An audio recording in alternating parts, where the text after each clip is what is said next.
You sighed heavily, head hung low as you approached the library, tightly clutching your current returns to your most certainly bruised chest. Today was just another average one, in the sense that you had wished today had just never happened. You woke to the sounds of sibling chaos and argumentative parents, as per usual. After somehow luckily managing to pour and consume a small bowl of cereal with no mishaps, you quietly took your backpack and snuck out of the house before anyone noticed. Not unsurprisingly, it rained on your walk to the university, as you do live in a pretty rainy area. However, despite always carrying an umbrella with you any other time, today was a day that your subconscious just decided to forget to grab one. Hence, you became soaked, ruining your clothes and hair in the process. Obviously, this meant you had to freshen up in one of the not-so-fresh university's bathrooms, making you late for your first morning lecture. And things only got worse from then on. From bullies to forgotten assignments to subtle food poisoning from the campus food court, today was just not it. But there was a small ray of hope amongst all this coincidental bad luck. The cute head female librarian at the local town library. You weren't really that much of a book enthusiast when you were younger, but once middle school hit, that's all you would ever do. So, when the new town library was built almost a decade ago, of course you were naturally one of its first patrons. And that's where you met her. Due to her youthful look, she couldn't have been more than 23 years old at most. She had long, silky, jet black hair that flowed down the length of her back in a straight and calm stream. Her hairstyle also included horizontal bangs that nicely framed her face as they cutely sat above her subtly slanted eyes and eyebrows. Speaking of her eyes, they were a deep, enchanting brown, beautifully framed by semi-square, semi-oval black glasses, giving her already educated and mature personality an even stronger vibe.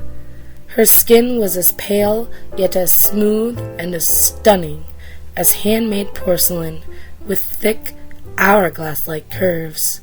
And to top it all off, she was a goth. You'd be lying to anyone, including yourself, if you said you didn't go just for her sometimes.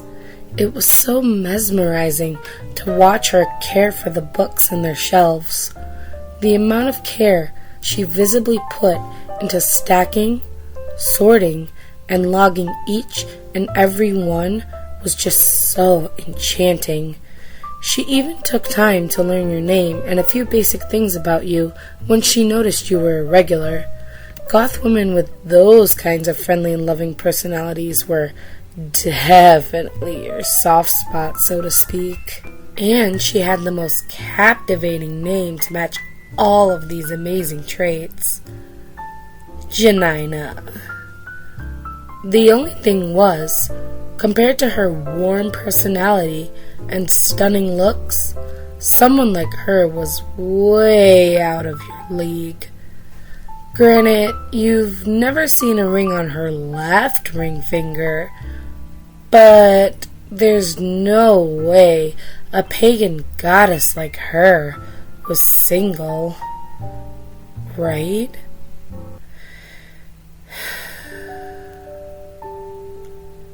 Another quiet sigh escaped your slightly swollen lips as you patiently waited in the checkout line with your newly picked books. You were still keeping your head down as a precaution, so when Janaina, the head librarian, called you up next, it took a few moments for you to notice. When you did notice, a hot, bright blush rose to your bruised cheeks as you quickly and awkwardly stepped forward. You hastily set the 4 books down on the smooth, laminate, never dusty counter, then quickly look away, a few shaggy strands of hair falling into your face. Not noticing your skittish behavior right away, she calmly grabs the first book from the pile with a warm smile. "Good afternoon." She begins with her usual customary greeting as she opens and stamps the first book. "Did you find everything okay?" "Oh!" She stops mid-sentence, happily perking up, making the multiple gems and piercings jingle softly against each other underneath her Rapunzel-like hair.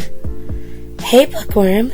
I haven't seen you around here much lately. How have you been?" Janaina gently smiled at you, continuing to check out your books for you. You didn't respond at first, mostly because it hurt your jaw to talk, but also because you didn't want her to see you like this. She frowned sympathetically and gently stamped the last book. "You know, my shift is over soon since the library closes in like an hour." She softly began and delicately placed the checkout reminder slip on top of the now neatly stacked books. "We can meet up at the nearby coffee house to talk about it in a more, I guess, comfy setting if you'd like. Say it around 5:15-ish? She lightly slid the books across the counter towards you. "If you're free, I mean." All you could do was blankly stare at her in stunned silence for a continuous 15 minutes.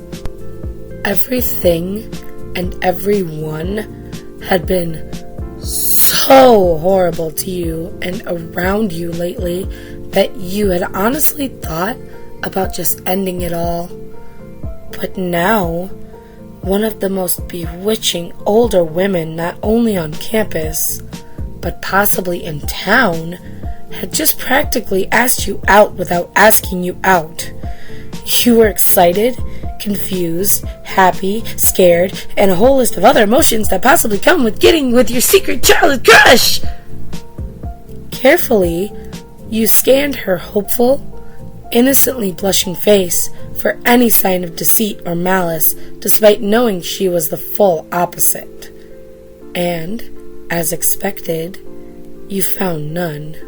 A few hours later, you slowly pulled up to the local cafe, the parking lot still being decently full. Considering you lived in a college town, though, that wasn't really a surprise. You checked your watch as you approached the glass double doors, swallowing hard from slight anxiety. In the few hours you and Janaina were separated, you had gone home, cleaned and tended to your wounds, and put on a fresh, non-tattered set of clothes. After ordering your favorite drink in your favorite size, you quietly wandered the cafe, spotting Janaina at a far corner table right beneath a window. The warm, gentle rays of the setting sun framing her gorgeous, gothic profile as if she were a vampiric angel. It looked like she were reading something while sipping on a coffee as well.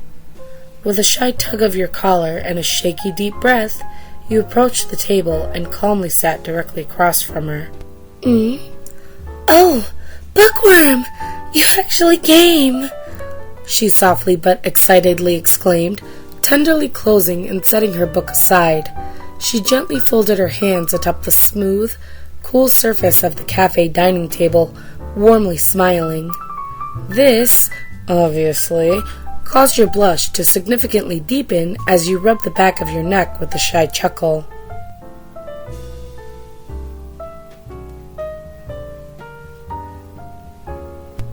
"You don't have to apologize for being a few minutes late, hon. I was perfectly okay with waiting a few extra minutes for you," she sweetly says, gently taking a small sip of her nearly half-drink coffee. This was just a guess, but you had a feeling in the back of your mind that she'd actually been waiting for a lot longer than what she's admitting to.